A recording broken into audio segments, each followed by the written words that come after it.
Hello, welcome to Virgo Philippines. Reading natin ito for Virgo, Sun, Moon, and Rising, Venus, Jupiter, Virgo. Let's start your reading. Para sa mga gustong magpa-personal reading, Jing Tarot Reader. If you want sa akin, virgophilippines@gmail.com or doon sa aming Facebook page, Madam Space P. Lagyan na lang din ang space sa dulo para mas ma-search mo. Pa-comment na lang sa baba kahit heart-heart lang. Smileys, malaking bagay yun sa akin. Simulan na natin ng Virgo. If ayaw mo ng ganito klaseng reading or the way I deliver the message, pwede ka namang mag-next video. Let's start.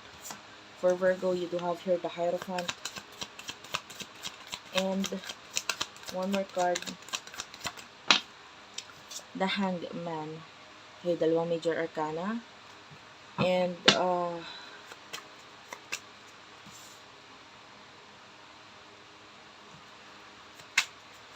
kuha pa ako isa.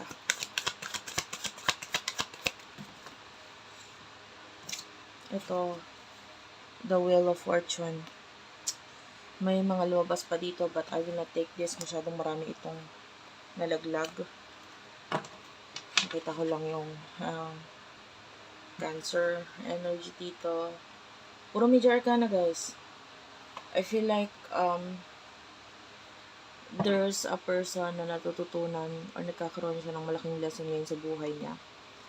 And with the Hanged Man, itong person na to is patiently waiting for you na pwedeng magkaroon ng malaking pagbabago sa iyo or sa inyo mismo.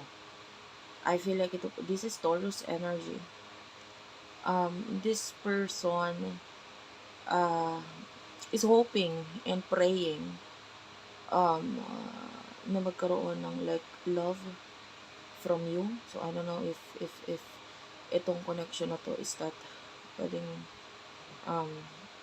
ikaw, no, ang umiiwas dito sa person na to, and this could be an admirer or someone who really do likes you a lot. Gusto ko nitong taong to.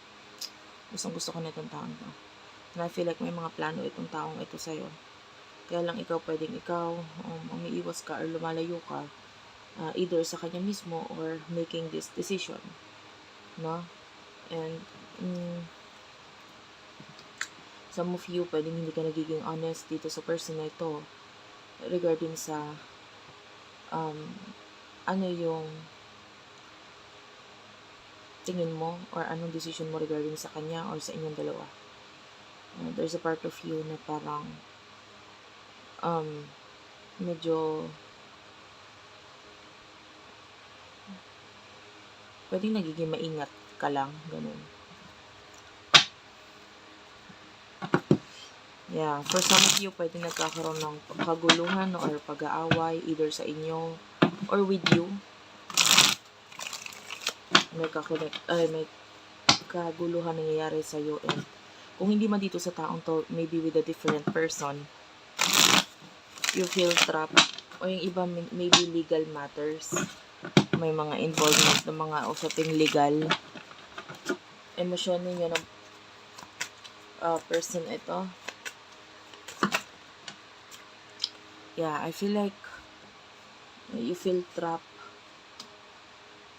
or this person feels trapped.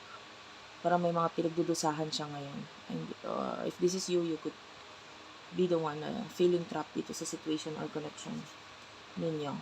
Itong person na to gusto niya ng konting awa or pagpansin mula sa'yo. Like gusto ko niyang naghihintay siya na magkaroon ka ng amor sa kanya, or maybe this person feels like yung attention or pagmamahal ay binibigay mo sa iba, and pwedeng nasasaktan itong person ito.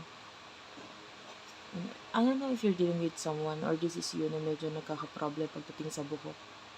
Parang unti-unting nagre-recede or napapanot, or nagkakaroon lang ng pagkabawas ng buhok. Or maybe may mga pinanood kang videos regarding pagbabawas or pagkabawas ng buhok, like hair transplant, or maybe about wigs, mga wig, and something to do with hair.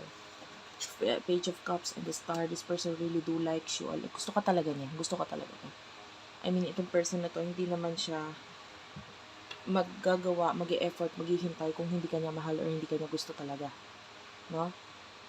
But part of you is that you really don't care for now. Part of you is pwede naging nagkaroon ka ng care or paki sa kanya. Pero hindi ganon. Hindi na ganon ngayon. You do have here the Two of Cups at the bottom of the deck. So, nangangarap or gusto ng relasyon itong person na ito. Gusto niya magkaroon ng maayos na relasyon sa inyong dalawa. But, medyo ngayon kasi mas nakikita niya na yung attention mo, yung pagtingin mo is nasa iba. The Ace of Pentacles, Two of Cups, Nine of Wands,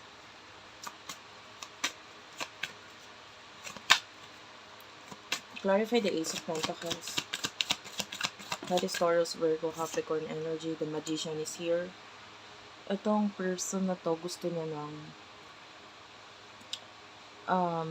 mabalik or magkaroon ka ng, nabanggit ko na gusto niya talaga ng makuha yung attention mo And I feel like hindi naman siya basta ganun na walang ginagawa. I feel that there's action here para makuha yung attention mo talaga.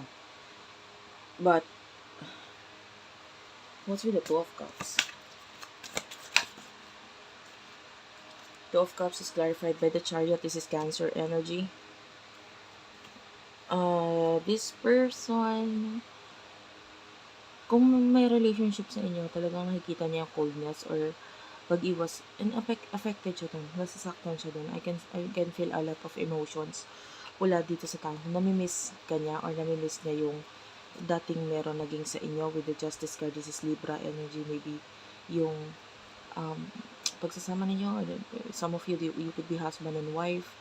And the Ten of Cups, maybe this is a family kind of thing na parang namimiss niya na ginagawa ninyo or ng pamilya ninyo. And what's with the Nine of Wands? Nine of Wands is the Temperance and the Ace of Cups. Kung ano man yung mga nagiging challenges ng connection or relationship nito, willing to wait naman itong taong ito with the Ace of Cups kasi mahal ka talaga niya.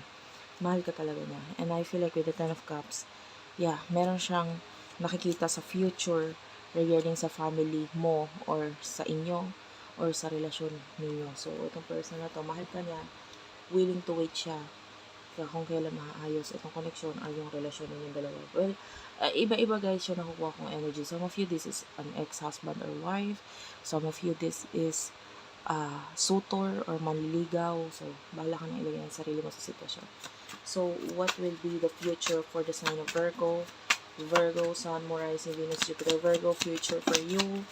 Well, the future for you is that stronger, I feel like this has something to do with money. Mas magiging maganda ang flow ng money for you, especially with the Four of Pentacles, because natutunan mo mas paghalagahan kung ano ang sarili mo or kung ano yung mga decision mo. I mean, pagdating sa career, pagdating sa business, maybe alam mo na kung ano yung dapat mo maging actions regarding dito sa mga taong nakakasalamuha mo, pagdating sa career mo, pagdating sa, maybe kung may negosyo ka sa negosyo mo, like, you already know kung anong dapat gawain para mas maging matatag pa yung negosyo. More on business or career related and money related na strength. Ay, nakikita natin kung paano mo pakalmahin yung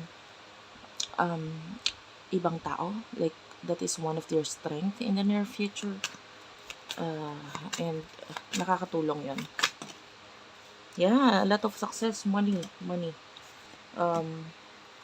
Pagdating sa relationship, unfortunately, this is not good kasi maybe there's some kind of an ending pagdating sa relationship, the Lovers and the Tower. This is an ending of a relationship, connection, and I feel like someone here is being cold-hearted, nagiging matigas ang puso, and I can see a decision regarding the Ten of Pentacles, which is number 10 in sa numerology. This is about ending. So, decision regarding ending in the future, and I feel like someone here is magte-take ng risk about what truly with the King of Cups, kung ano talaga nilalaman ng puso't isipan nitong taong ito, kahit pa hindi siya sigurado, I feel like this is what, what is going to happen, no? Yung kung ano yung desisyon ko, itong masusunod, ito ang mangyayari, no? And the Four of Wands is here, but I can see financial success for you, Virgos. So that's it for now. Thank you for watching. Please do like and subscribe. And pa-follow ako sa page, guys. Pa-follow ako sa page. Thank you, thank you, thank you. I love you all, and bye-bye.